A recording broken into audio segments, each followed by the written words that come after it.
This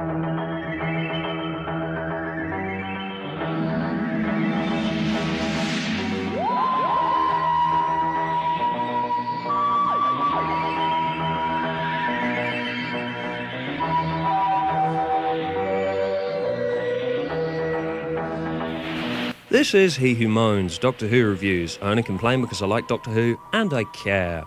And I overanalyse too much because, whatever, it's just my opinion. Dear BBC, please, for the love of Christ, could you just give Doctor Who an extra 15 minutes in the schedule? Please, I really think the show would be much, much better for it. Love and kisses, Stewbag. If anybody wants to add their names to this, I'm thinking about doing a petition.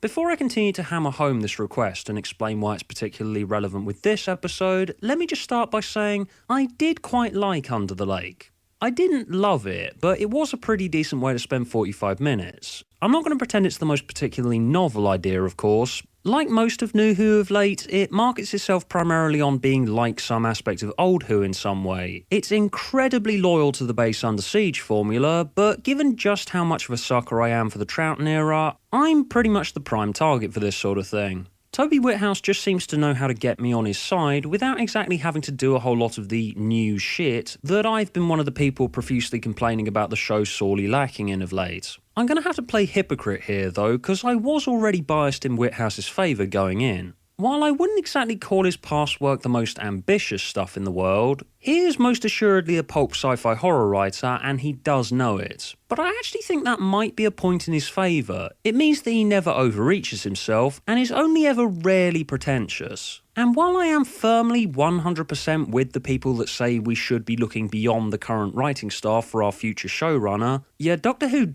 desperately needs more fresh blood at the moment. But out of the relatively few realistic options that have actually been looking like the BBC might be likely to do it of late, if the next showrunner actually does end up being Whithouse, I actually think he's the name that I'd have the fewest amount of problems with if any of the ones with high odds actually come to pass. I mean, sure, his body of work's not perfect by any stretch, but I will note here that I was a fan of Being Human. He did prove with that he can churn out entertaining content on a yearly basis, and I've mentioned in the past that I did love the shit out of the God Complex, so there's that as well. Whithouse can be really fun and entertaining.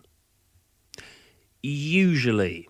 Yeah, I did personally think that Vampires of Venice was kinda dry, and while I liked A Town Called Mercy, it's not exactly an episode I'm eager to revisit anytime soon. But honestly, so what if he's not perfect? Does that really matter a whole lot? I am highly critical of this idea that I don't really know where it came from that a future head writer should have a 100% track record. It's not exactly a pattern, it's happened once so far, and even so, yes, Moffat had a really good track record. But did that really turn out to mean anything in the long run? Again, I'm not saying that he's the best name for the job, I'm saying that he's the best realistic name for the job. And here, while I was already on side with him, I was pleased to find that Whithouse has written a fun little bus tale with ghosts that I found just as enjoyable as his usual output. While it wasn't altogether amazing, I kinda know where I stand with Whithouse, which is why I like him. He doesn't really let me down that often. But the thing that bugged me throughout Under the Lake was that a fair bit of the time when I would start to enjoy a scene, the scene would just sort of stop a bit too early. When you're writing a story like this one, specifically one that's trying to foster a claustrophobic atmosphere, I just felt that it should be a bit more psychological and work a bit more on suspense than it does. Regular viewers will of course be familiar with my belligerent requests to just go the whole hog and make the show an hour long already, because what I normally bitch about in these is pacing, and it's an issue that I found highly relevant here. A lot of people were saying that because we got our two-parters back, which were dropped in Season 6 for seemingly no reason at all, now that we have more room to tell a story, I wouldn't be banging on so much about episodes suffering from what I refer to as needs more time syndrome. A condition developed by Doctor Who episodes whereby it doesn't feel like they have nearly enough time and space to fully do their ideas justice, and as a result the pacing is thrown off. Well, going by the evidence of Under the Lake, it doesn't seem to be as simple as just sticking a second episode onto it.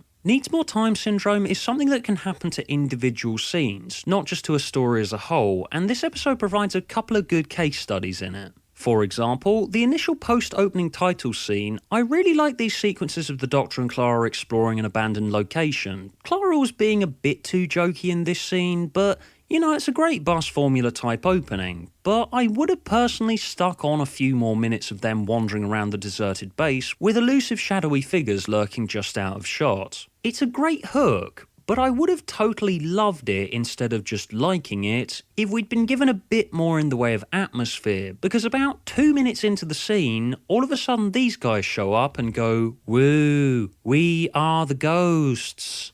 And you just sort of go, yes, they are transparent and are making weird faces. Yeah, definitely ghosts, alright. Things can be made to feel a lot scarier if you don't see them for at least a little bit, whereas here, the episode's scary stuff was just kinda introduced in a bit of a blunt way, just going, yep, there they are. So many of these scenes could have been much more effective just by being a couple of minutes longer to play around with building your mood up. Same with the opening scene. To me, it almost felt like it was being played at double speed. It just sort of hits you with stuff. They're just kind of there. It's just idea, move on, idea, move on. It just felt a bit understyled to me. As said, I do like this one, but if this episode had been an hour instead with some longer, more atmospheric scenes, I reckon it would have been a lot more effective. That being said though, there were a few scenes that I would argue that you could have sliced out entirely and replaced with what I just said. Like this random bit here where the Doctor and Clara go back to the TARDIS and bicker about something for 2 minutes. Yeah, I've totally forgotten what they're actually talking about. It could be, I don't know, crisps for all I know.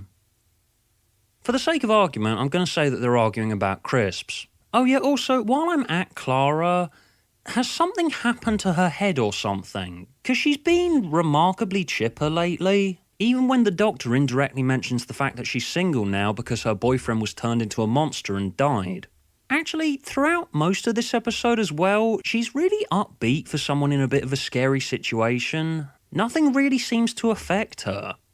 Yeah, I'm still keeping a note of my theory that she's going to turn out to have been an Auton the whole time. But yeah, even though it was fairly jokey, Whithouse's stuff is always fairly jokey, but it was only mildly jokey. Aside from a few dodgy lines here and there, I didn't think the occasional jokiness of the script really detracted from the overall mood of the piece. And there were a couple of really on-point jokes at the expense of the Doctor's insensitivity to what are considered to be normal human social customs, which were a lot better than last season's stab at said types of jokes. If you're going to poke fun at the expense of the Doctor's alienness, it's got to be done in a less oblique way. Because last year he seemed to almost be aware of the fact that he was being uncomfortable. Whereas here, it was sort of starting to grasp at making said insensitivity feel like it was coming naturally to him.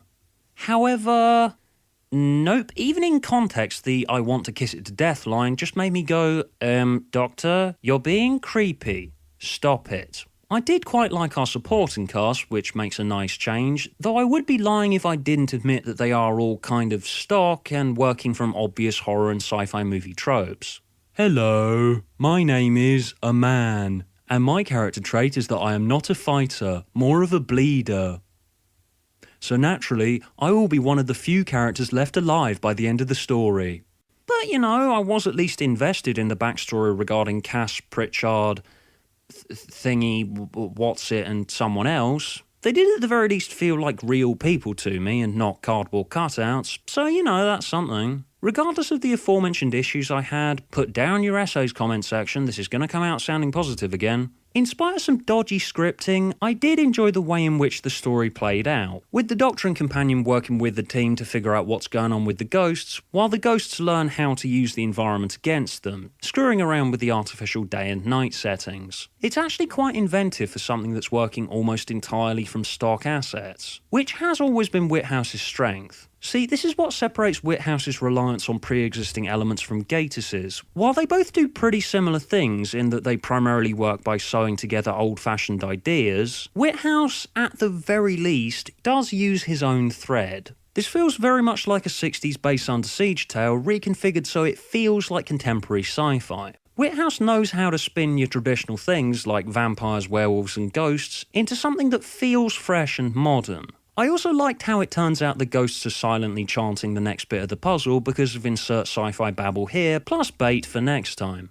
It's a bit of an idiosyncratic way for the elusive master of the ghosts to communicate with people to draw them to him, but hey, we all have our quirks. I mean, does anyone remember the one where the fourth Doctor fought a shape-shifting cactus? The last 15 minutes or so as we build what we've learnt so far into a decent setup for what we're going to do in part 2 were really well played in my opinion, and it did have me highly anticipating more explanations in the next one. That being said though, fucking of course the Doctor is not going to die. Really, is this going to be a running theme this year? Please tell me this is not going to be a running theme this year. Just, oh my god, is the Doctor going to die next week? Ooh, look, he didn't die next week. Who could have predicted that?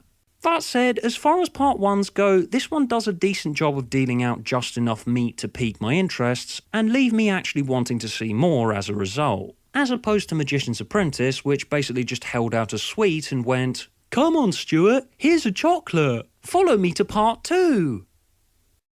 Why aren't you following me to part 2? 'Cause it's just one chocolate. You're not really offering me anything to go on. Who's to say that you're not leading me to just another chocolate? But look, it's a chocolate. You like chocolates, don't you? You need to at least give me something to sink my teeth into, and Under the Lake did do that. It was fulfilling enough entertainment in itself, and I can't fault Whithouse for his structure. While the way in which he put his elements in play was a little bit patchy, he did use almost all of the right ones, and I was left with a lot of faith in his abilities for part 2. Overall, while I was a bit frustrated on occasion with the execution, Whithouse has written a solid little base Under Siege that leads up to a decent tease that the story is going to go bigger in the next one. But just... please can we stop teasing that the Doctor's going to die? Please, it's getting really old now. Anyway, time to end on... Prediction Corner. The section of the show where I gaze into my magic crystal ball and come up with ludicrous theories regarding Moffat's Whopper. Sorry, what Moffat's cliffhanger at the end of Series 9 is going to be. Whopper, for fuck's sake? Anyway, so my new theory is that when the Doctor died at Lake Silencio in Season 6, he was absorbed into the Nethersphere, and literally everything that's happened ever since then has been created by Missy in order to brainwash the Doctor onto her side and to become her friend again. This idea explains why the show's been feeling so artificial over the last couple of years, because, as David Icke would put it, the world is literally a hologram.